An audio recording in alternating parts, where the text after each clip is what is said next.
In the morning when I rise, give me Jesus.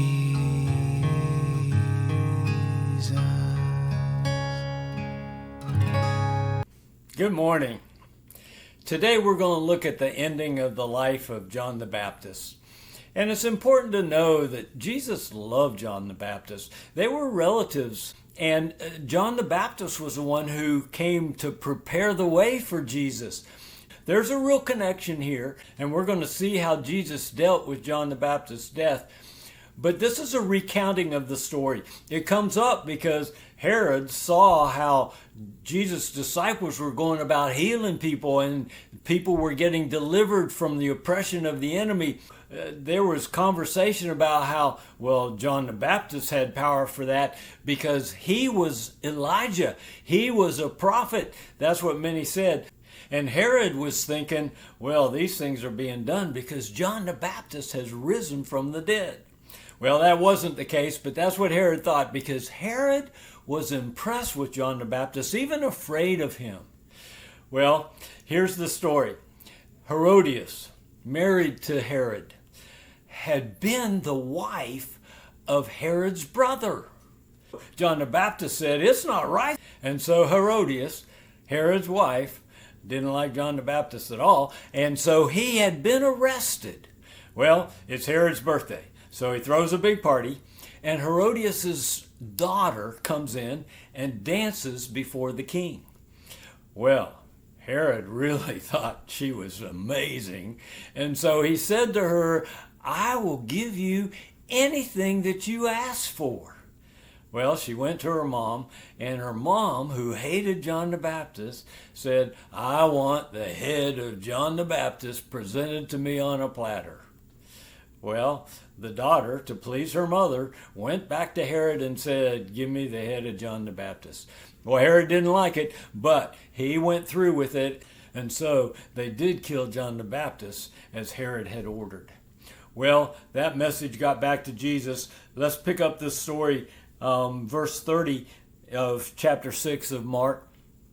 The apostles gathered together with Jesus, and they reported to him all that they had done and taught. And he said to them, come away by yourselves to a secluded place and rest a while. For there were many people coming and going, and they did not even have time to eat.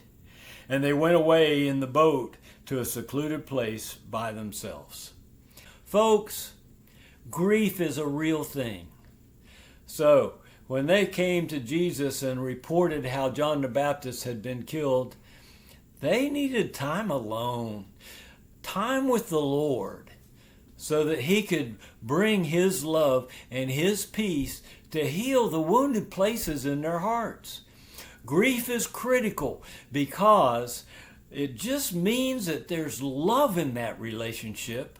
So when the void comes, there's great sadness. And so the love of God is what it takes to heal that place, and you need to get away from the commotion and allow the Lord to bring the healing. Grieving is real. Don't be afraid to grieve. That's what I want you to see in the story today. Jesus had to grieve because he was a man, and he needed the touch of the Father to his heart to bring healing, even though he was indeed the Son of God. Well, God bless you who can't help but grieve from time to time because you live your life from a place of love, the love of God flowing through you for others. And so when someone dies, grieving is something that's needed. Feel free to get away, you and the Lord, to let him bring the healing that you need. I look forward to being with you tomorrow. Tomorrow, we're going to see how God does a miracle for the sake of over 5,000 people. Can't wait to tell you that story when we get together tomorrow. I'll see you then. Give me Jesus. Give me Jesus. You can have all this world, but give Jesus.